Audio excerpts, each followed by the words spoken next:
Welcome to Strawberry Ink, where we explore the stories of true crime with depth, complexity, and the truth that often lies beneath the surface. Today, we delve into the chilling case of Lorenzen Wright, a former NBA player whose life ended in a tragedy and caused a case that remains unsolved for almost a decade. On July 18th, 2010, in Memphis, Tennessee, Lorenzen Wright, once a promising NBA star, stepped out of his ex wife's home. He was a father of six and was headed to a meeting, but something just was not right.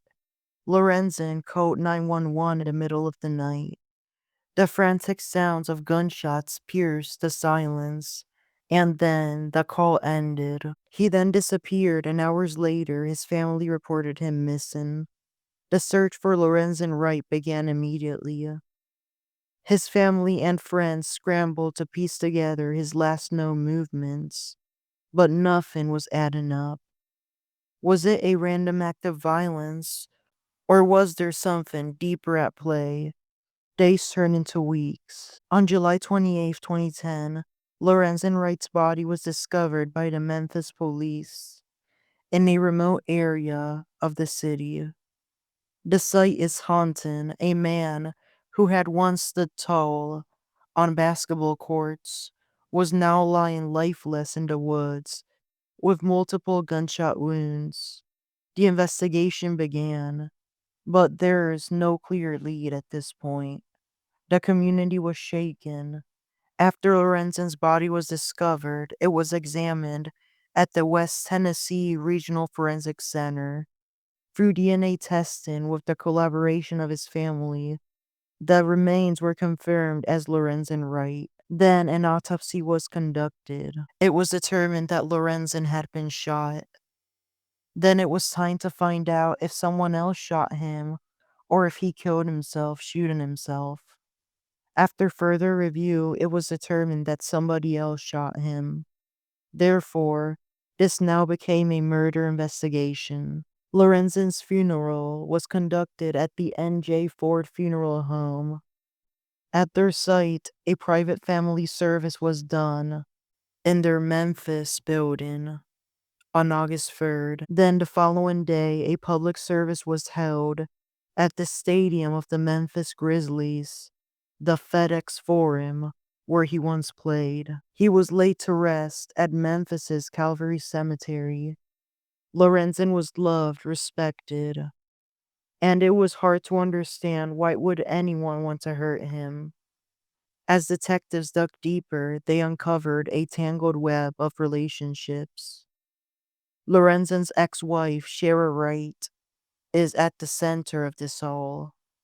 The couple had been divorced for years, but a bitter custody battle for their kids seemed to brew beneath the surface. Lorenzen had just received a large life insurance payout, and Sherra was reportedly struggling financially. The pieces start to fall into place. Could Sherra Wright have been involved in her ex-husband's murder? In 2017, nearly 7 years after Lorenzen's death, a breakthrough happened. There was a gun found in the Mississippi Lake near the area where Lorenzen was found.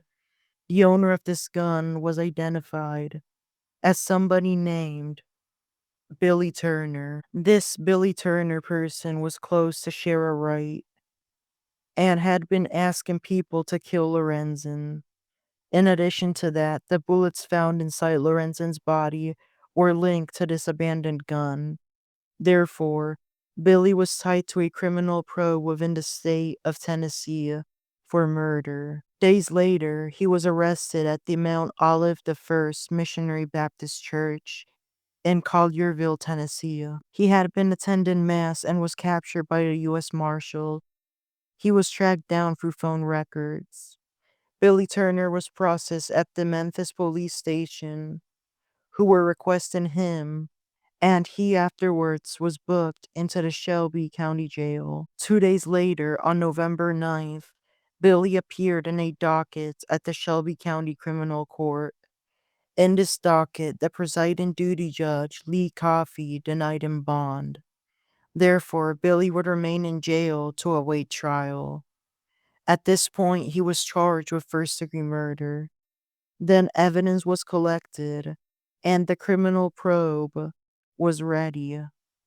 Shelby County Assistant District Attorney Paul Hagerman presented this probe to a grand jury at the Shelby County General Sessions Court. This grand jury went on to indict him on 2 more felonies: conspiracy and attempted murder, both in the first degree.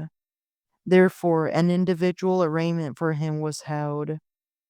He pleaded not guilty in front of Judge Coffey. Then, Tennessee State Prosecutor Austin Schofield vowed to prosecute this case. From this point on, it was transferred to him. Due to the amount of evidence within it, he chose not to pursue the death penalty.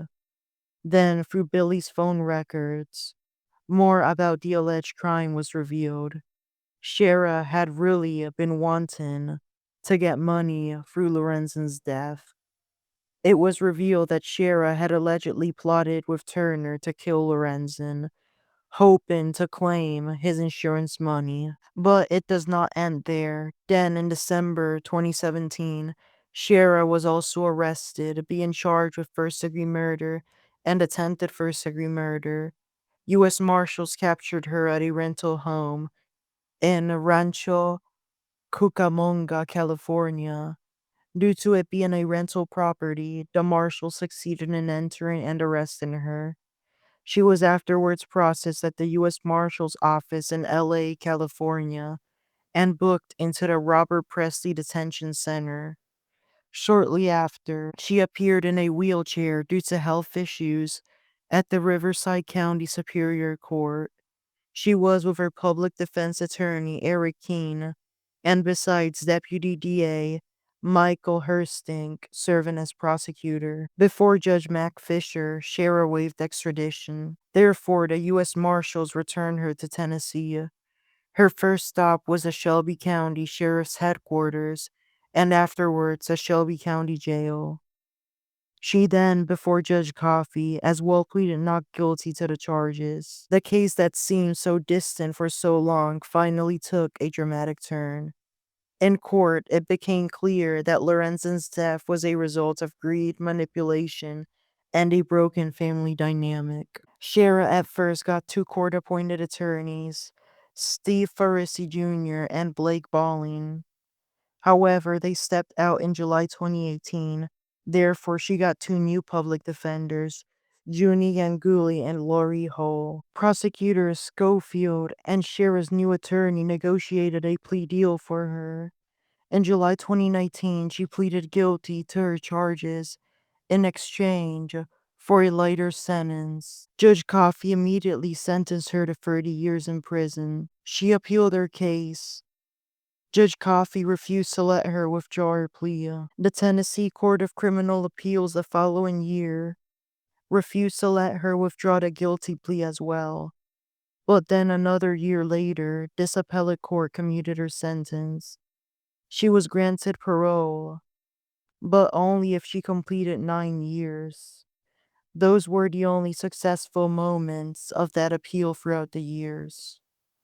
On May 11, 2022, she appeared before the Tennessee Board of Parole and requested to be released. However, she was denied that parole and remains incarcerated to this day. She is currently serving her sentence at the Deborah Johnson Rehabilitation Center in Nashville. Sherra was also sued for misusing Lorenzen's life insurance money. She was ordered to pay about $1 million. She spent it on luxury goods, expensive homes, instead of letting her kids have some support with it. Now let's discuss the other suspect, Billy Turner. He was represented by public defender John Perry. Billy's trial took place in March 2022. It lasted about 10 days. On the 21st day of that month, the jury of 12 members and 2 alternates found him guilty on all charges. Judge Coffey immediately sentenced him to life in prison without parole for the first-degree murder charge. The following month, on April 22nd, 2 days after 420, sentencing was completed. He received 2 extra 25-year prison terms for the other offenses. Therefore, Billy received a total of life without parole plus 50 years. After sentencing, he was temporarily housed at the Bledsoe County Correctional Complex in Pikeville for evaluation.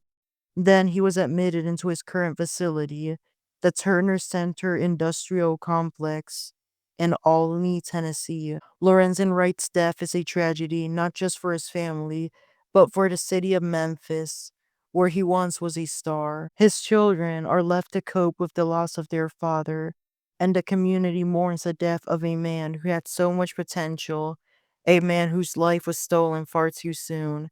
In the end, justice was served, but it came at a heavy cost. The unraveling of a family, the destruction of lives, and the loss of a man who once meant so much to many. This has been Strawberry Ink, but Lorenzen Wright's case is a reminder that not everything is as it seems. Behind every headline, every story, there are layers of pain, betrayal, and unanswered questions. Thank you for listening. Join us next time as we continue to explore the complexities of true crime. Have a good rest of your day. May Lorenzen rest in peace.